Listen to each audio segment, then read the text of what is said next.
Have you ever laid in bed at night staring at the ceiling and asked yourself, why do I feel so empty even when everything looks fine? You've got a job, maybe friends, maybe a family. You go through the motions, smile when you're supposed to, laugh when it's expected. But inside, there's a dull silence, a heaviness you can't name, an invisible hole in your chest that no amount of scrolling, shopping, or pretending can fill.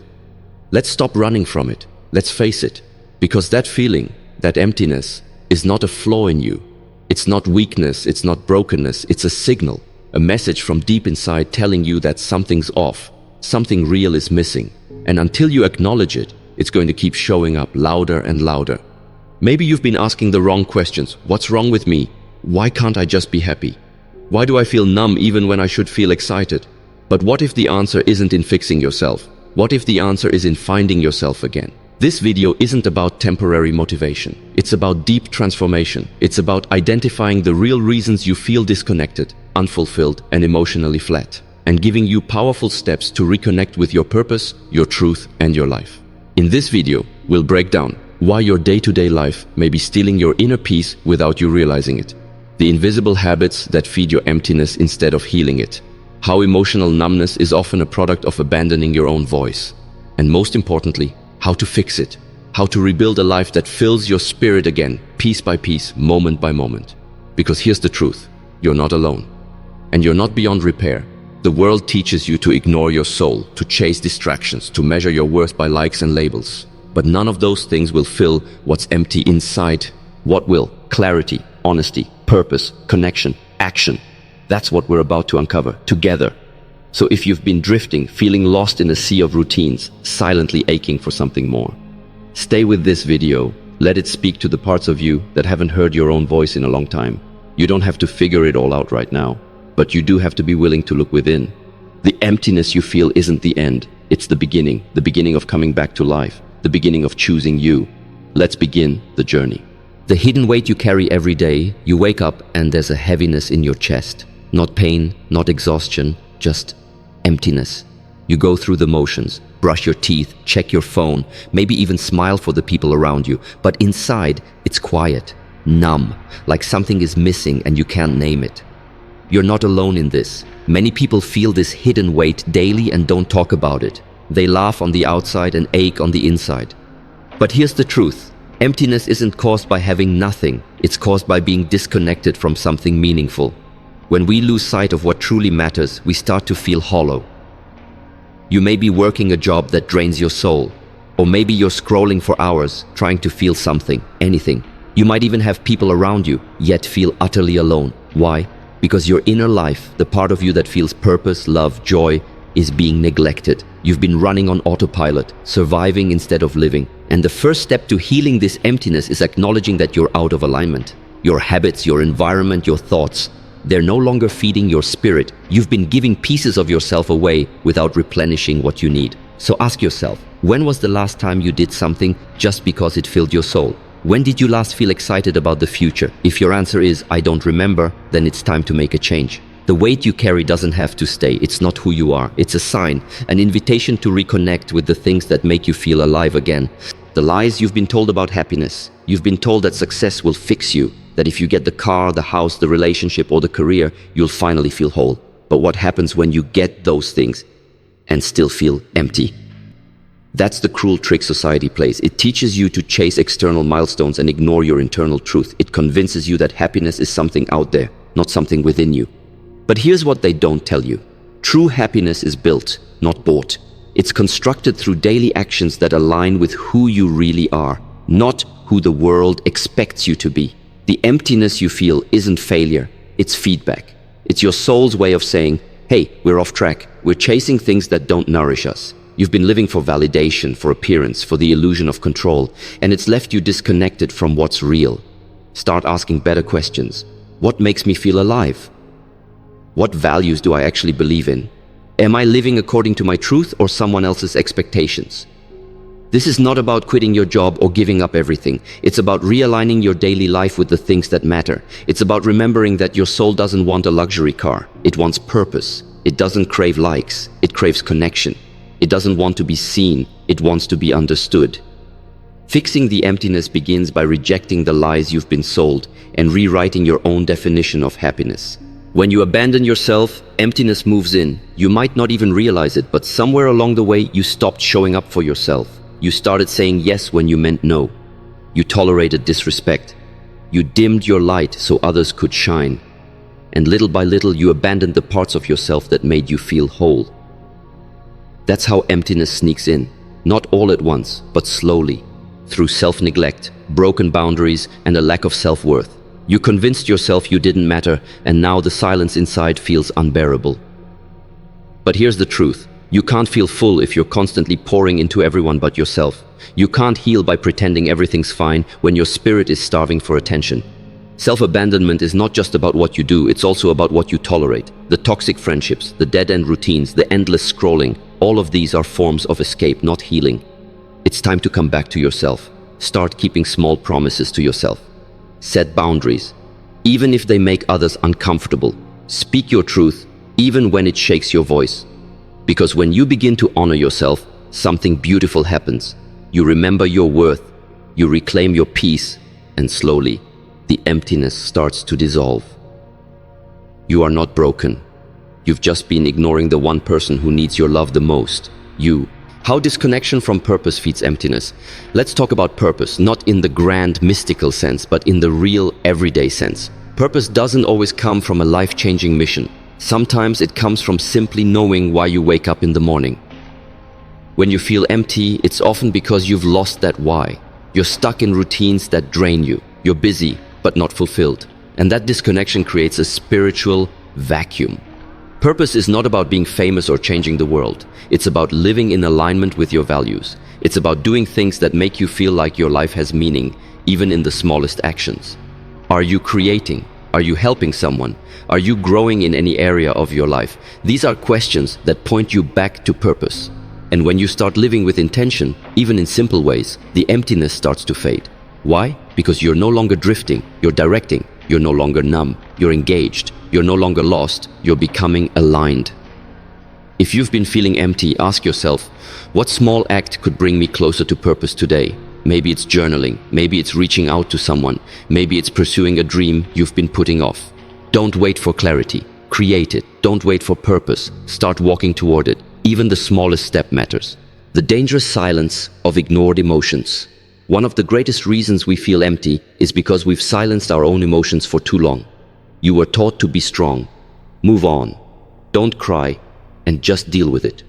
So you learned to suppress your pain, your fear, your sadness, even your joy. But what happens to the emotions you bury? They don't disappear. They sit inside you like unresolved storms, draining your energy and darkening your inner world. And that constant emotional weight, it creates the exact kind of numbness we call emptiness. You feel empty not because you're weak, but because you've never been allowed to feel fully. You don't heal by ignoring your emotions. You heal by letting them speak. Maybe you've lost someone and never truly grieved. Maybe you're angry but always smile because you don't want to be the problem. Maybe you're scared to admit that you feel lonely or broken because you think it makes you less valuable. But the truth is, your emotions are not a threat. They're a compass. They're trying to show you what needs your attention, what's hurting, what's healing. To fix the emptiness, give yourself permission to feel, not just the good but the uncomfortable too. Cry when it hurts. Journal when you're confused. Talk to someone when the silence gets too loud. Because emotion is not weakness, it's movement. And movement is how we create connection again, how we return to life. The more you embrace your emotions, the more your spirit comes back to life. The more you acknowledge your pain, the less power it has over you. You've been silent long enough. It's time to let your truth speak. Numbing isn't healing and you know it. Let's be real. When that feeling of emptiness creeps in, most people try to escape it. They turn on another show, they scroll, they shop, they eat, they sleep. They distract themselves with anything that keeps them from sitting in silence. And it works for a little while, but the emptiness always comes back, doesn't it? That's because numbing is not the same as healing. It's like putting a band-aid on a deep wound and pretending it's fine. But deep down, you know it's still bleeding. Every time you reach for a distraction instead of reflection, you miss a chance to truly understand yourself.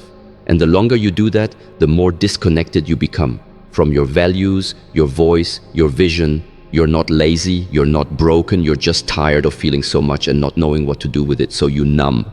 And while that's understandable, it's also dangerous, because numbing slowly kills your awareness, and without awareness, there's no growth. So here's the challenge. Stop running from the quiet. Learn to sit in the stillness. Face the discomfort. Ask hard questions, and don't try to solve everything in one day. Just start being with yourself again. You'll notice something magical. Clarity rises from stillness. The more you face your feelings, the less control they have over you. And when you stop numbing, you start feeling again. And that is the beginning of feeling full. Reconnect with people who nourish your soul. You can be surrounded by people and still feel like no one sees you. You can have hundreds of contacts, thousands of followers, and yet feel invisible. That's because true connection isn't about quantity, it's about depth. Sometimes the emptiness we feel is actually a reflection of the shallow relationships in our lives. You laugh together, but never talk about what really matters. You show up for others, but don't feel safe enough to show your truth. But human beings are wired for deep connection. We need spaces where we can be vulnerable, where we can cry and still be loved. We need people who don't just tolerate us, they understand us. And when that's missing, life starts to feel hollow. So how do you fix this? You stop pretending. You start being real. You reach out not with perfection, but with honesty. Tell your friend you're struggling. Start a real conversation with someone you trust. Rebuild old connections that had meaning. Find communities, not crowds, that feel like home. And most importantly, be the person who offers that depth to others. Ask better questions. Listen without judging. Be present. Because when you create safe spaces for real connection, you invite healing, not just for yourself, but for others too. The more real you become, the more your soul starts to feel seen again. And slowly, the emptiness begins to fill with something real. Love, trust, and belonging. Rebuilding a life that feeds your spirit. This is where healing becomes action. You face the truth. You feel empty. You've looked inward. You've questioned your patterns, your emotions, your relationships. But now, it's time to build something new. Healing emptiness doesn't just happen in your mind. It happens in your choices, in your habits, in your routines. If your life keeps you empty, then change is not optional. It's essential. So start simple. Choose one thing today that nourishes your spirit. Just one. Take a walk with no phone. Write a letter to yourself. Make time for that passion you've buried. Meditate, pray, move, create, rest. Then tomorrow, do one more thing. Day by day, you'll begin to rebuild a life that feeds you, not just drains you. You'll stop waiting for motivation and start creating momentum. You'll stop asking, "What's wrong with me?" and start saying, "I know what I need." You'll stop seeing emptiness as weakness and start understanding it as a signal, a divine invitation to rediscover your strength, your purpose, your truth. So don't rush the process, but don't sit still either. You don't need to have it all figured out to start moving. You just need to start. Because with each small intentional step, the emptiness will lose its grip and your spirit will rise again. So here we are. You've listened, reflected, and maybe, just maybe, felt something stir within you, that dull, empty silence you've been living with. It's not permanent. It's not your identity. It's just a signal, a cry from your soul asking you to come back home. Let's be honest. Feeling empty is terrifying. It feels like you're floating through life, disconnected, numb, and unseen. But now you understand that you're not broken. You're just out of alignment, out of touch with the very things that give your life meaning, direction, and depth. You've been running on empty, giving your energy away to things that don't nourish you. You've been numbing instead of healing, surviving instead of living. But the good news? You have the power to change it, right now, from this very moment. You don't need to flip your life upside down overnight. You don't need a perfect plan. You just need a choice, a small intentional decision to start reconnecting with yourself. One habit, one boundary, one truthful conversation. That's where healing begins. You've been waiting for a sign, for a moment that says, it's time. This is that moment. You deserve to feel alive, to feel purpose when you wake up, to have relationships that feed your soul instead of draining it. You deserve to be real, not perfect. You deserve to cry, to rest, to grow, to change. But most of all, you deserve to feel full again, full of peace, full of meaning, full of clarity about who you are and where you're going. Yes, the world is noisy. Yes, distractions are everywhere. But your inner world, that sacred space inside, is waiting for you to return. When you stop chasing what doesn't matter and start building what does, that emptiness starts to fade. And what takes its place is something real, something powerful, something unshakable. You're not the only one who feels like this, but you might be the one brave enough to do C's. Think about it. Let this be the video that didn't just speak to you. It awakened you. Let this be the start of your comeback, not just in the outside world, but within yourself. So breathe deep, lift your head. This isn't the end of your story. This is the turning point. You were never meant to stay empty. You were meant to be whole. You were meant to be alive. And now you rise.